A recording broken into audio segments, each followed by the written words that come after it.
Notre région est un territoire dans lequel le peuple partage le passé et où ces peuples sont condamnés à cheminer ensemble vers l'avenir partagé.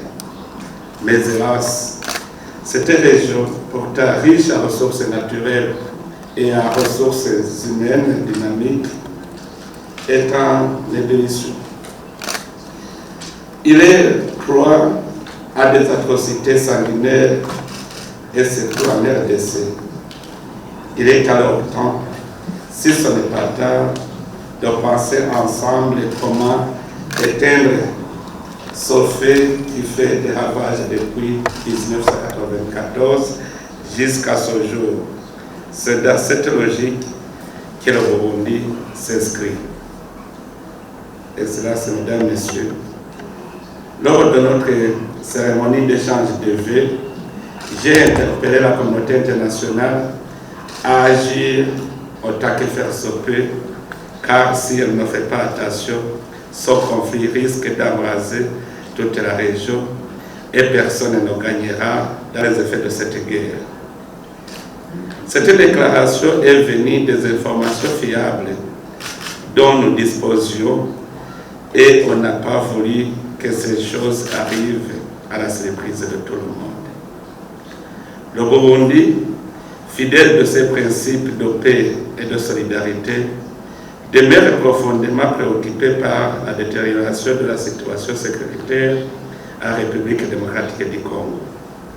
La persistance des conflits, particulièrement à cette partie de la RDC, et l'occupation prolongée de vastes zones par des forces et groupes armés étrangers constituent une menace grave pour la stabilité régionale. Cette situation met en lumière les limites et faiblesses de nos mécanismes de paix actuels et il est appréciable de noter que la communauté internationale s'est impliquée pour prévenir une guerre régionale. En effet, comme l'indiquent les différents rapports, la population congolaise meurt en masse au quotidien depuis des décennies. Les violences sexuelles sont devenues une monnaie courante et le nombre de personnes déplacées figure parmi les plus élevés au monde, avec des conséquences incalculables dans les pays voisins, dont le Burundi. À ce jour, j'ai pris cette initiative de créer un cadre d'échange avec vous en tant que représentant des États et des organisations internationales pour apaiser vos inquiétudes par rapport à la situation sécuritaire à l'est de la RDC avec des conséquences dans la sous-région dont le Burundi fait partie. Ici où vous êtes rassemblés, nous sommes ensemble parce qu'il y a un accord qui nous rassemble. L'accord cadre pour la paix et la sécurité de la région fait partie de 11 pays signataires, jouissant aussi de bons offices du secrétaire général des Nations Unies, de l'Union africaine, de la SADC et de la Conférence internationale sur la région des Caraïbes. Donc les pays de la communauté régionale et internationale sont ici présents pour contribuer au sujet urgent qui nous occupe. Avant de proposer le plan de paix pour dénouer la question de la RDC, permettez-moi de rappeler l'historique de ce conflit, même si beaucoup d'entre vous en savent plus que moi. D'abord, permettez-moi de vous dire que le Burundi n'est pas partie prenante dans ce conflit. Il est présent pour l'accomplissement d'un accord bilatéral entre la RDC et le Burundi sur la défense commune. Donc le Burundi reste un État parti à la solution et non parti au conflit.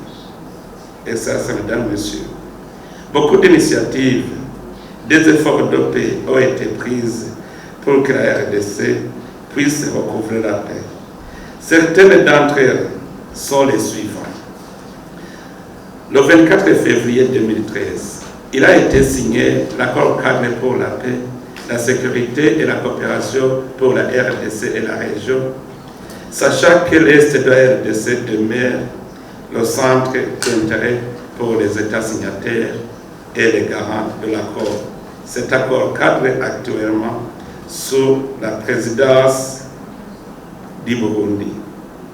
En 2022, deux processus ont apparu. Celui de Luanda, initié par l'Union africaine, visant à assurer la médiation entre la RDC et le Rwanda, ainsi que le processus de Nairobi, initié par la communauté est-africaine, pour faciliter la résolution du conflit à l'est de la RDC à travers une solution politique et militaire qui passerait par le démantèlement de tous les groupes armés locaux et étrangers qui sèment la terreur et la désolation à l'est de la RDC. À cet effet, plusieurs sommets de la communauté est-africaine ont été tenus et quelques progrès ont été enregistrés, notamment le cessez-le-feu, l'identification des sites de cantonnement du M23, l'élaboration de feuilles de route de Luanda, mais hélas, ces résultats n'ont pas été. Troisièmement, un sommet de la quadripartite communauté est-africaine, SADC, CAC, CIRGL, sous les auspices de l'Union africaine, a été organisé le 27 juillet 2023 à Luanda, en vue de promouvoir des actions et initiatives coordonnées et harmonisées, mais aussi pour la mise en œuvre effective des décisions et recommandations prises dans le cadre du processus de Luanda et Nairobi en vue de la paix durable de la partie orientale de la RDC. Quatrièmement, pour sa part, le Conseil de sécurité des Nations Unies, organe principal des Nations Unies chargé de la paix et de la sécurité internationale, s'est encore une fois penché pour la quatrième fois depuis le début du mois de février de cette année sur l'épineuse question de la RDC. Le vendredi 21 février 2025, le Conseil de sécurité a adopté à l'unanimité la résolution historique 2773 sur la situation à l'est de la RDC après plusieurs jours de consultation. Cinquièmement, en 2025, d'autres initiatives plus accélérées, dont notamment le sommet de la communauté est-africaine sur la situation à l'est de la RDC, le sommet de la SADC sur la situation à l'est de la RDC, le sommet de la CIAC de Malabo, le sommet conjoint EAC-SADC du 8 février à Dar es Salaam, le Conseil de paix et de sécurité de l'Union africaine qui a eu lieu le 14 février 2025 à Addis Abeba, à marge des travaux du 38e sommet de l'Union africaine, la réunion extraordinaire des droits de l'homme qui a adopté par consensus une résolution sur l'Est de la RDC le 7 février 2025. Toutes ces différentes initiatives convergent sur des décisions et recommandations opérationnelles principales pour la paix en RDC. Excellences, Mesdames, Messieurs, au-delà de ce conflit, nous devons reconnaître que le programme Faire taire les armes en Afrique d'ici 2030 peine à produire des résultats espérés. Chaque pays recherche une paix durable. La RDC a soif de paix. Nous savons que le Rwanda a besoin de paix et aussi a besoin de dissiper toutes les menaces qui pèsent sur lui.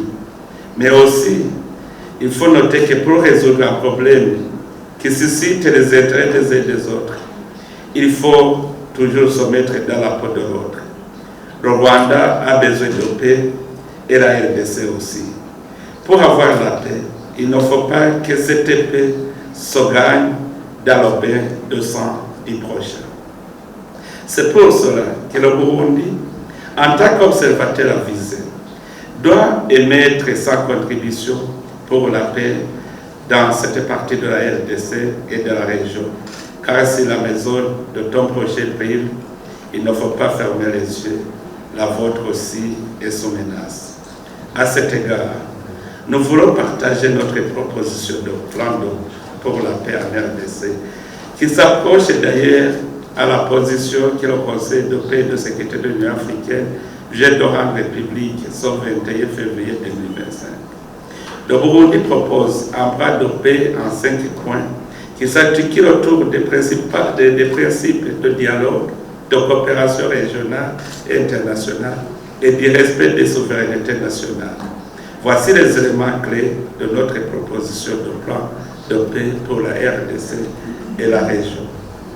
Premièrement, la mobilisation internationale pour éviter l'escalade du conflit.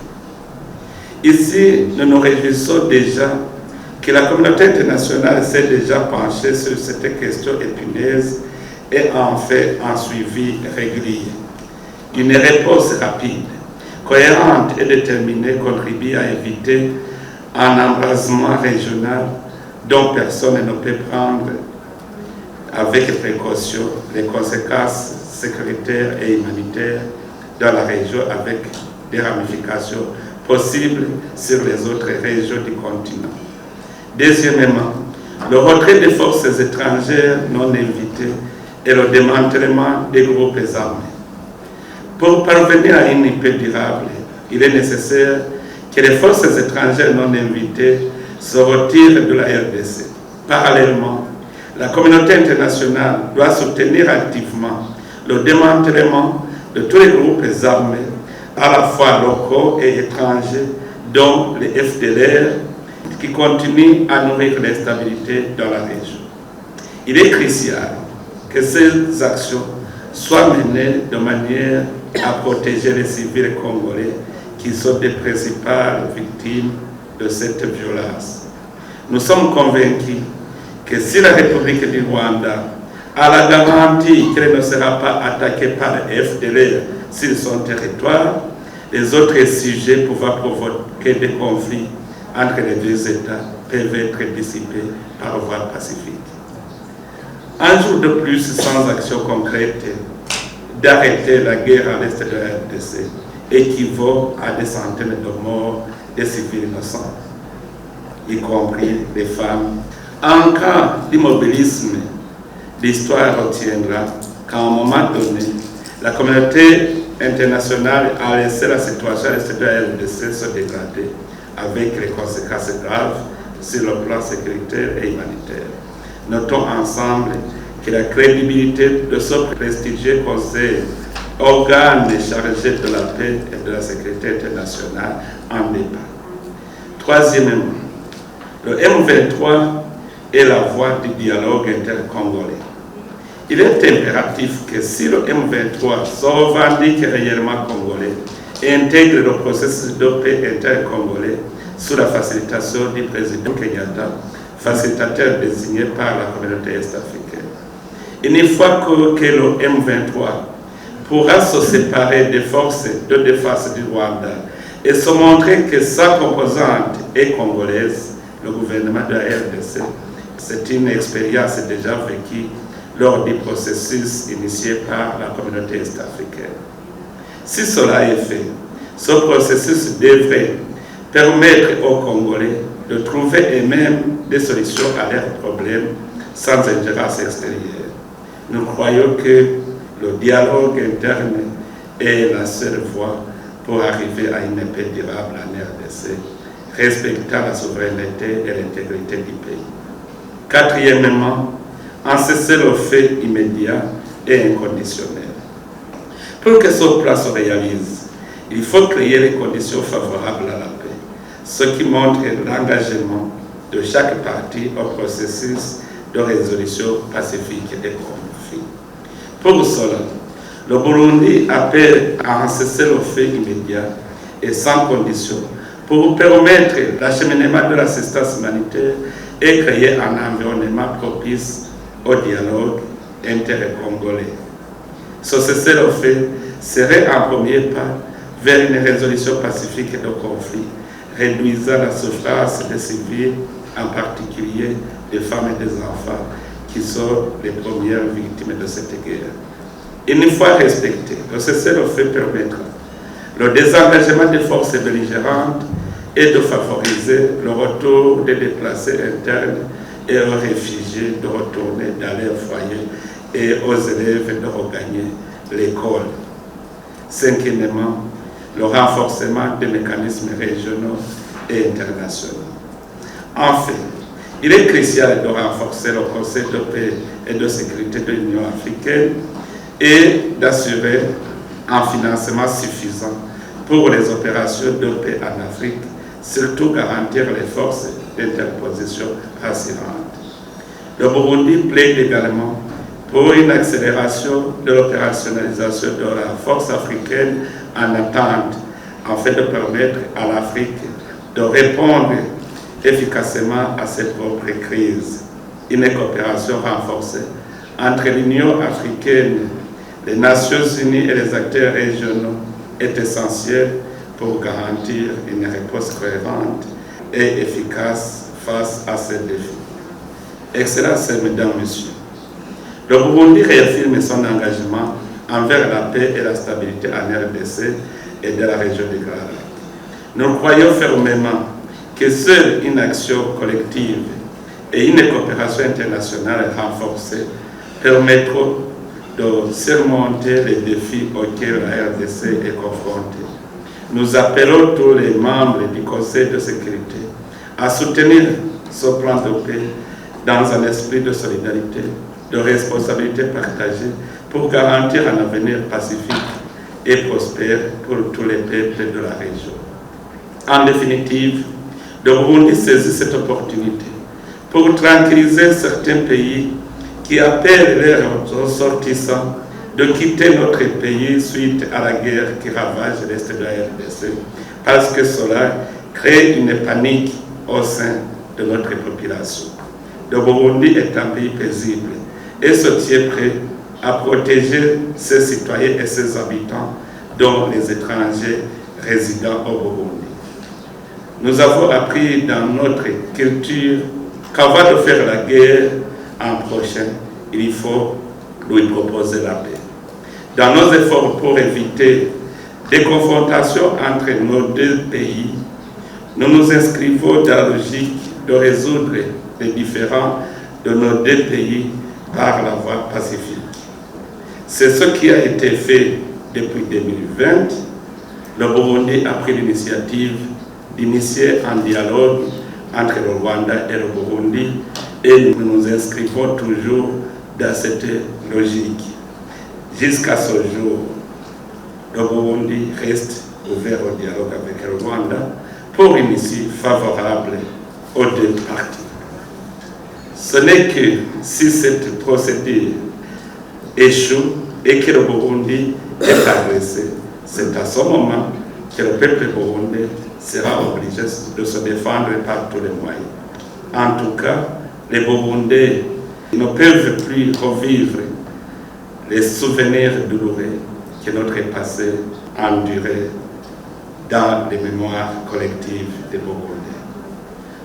Je termine ce mot liminaire en vous remerciant de votre présence et aussi vous remercie de votre aimable attention.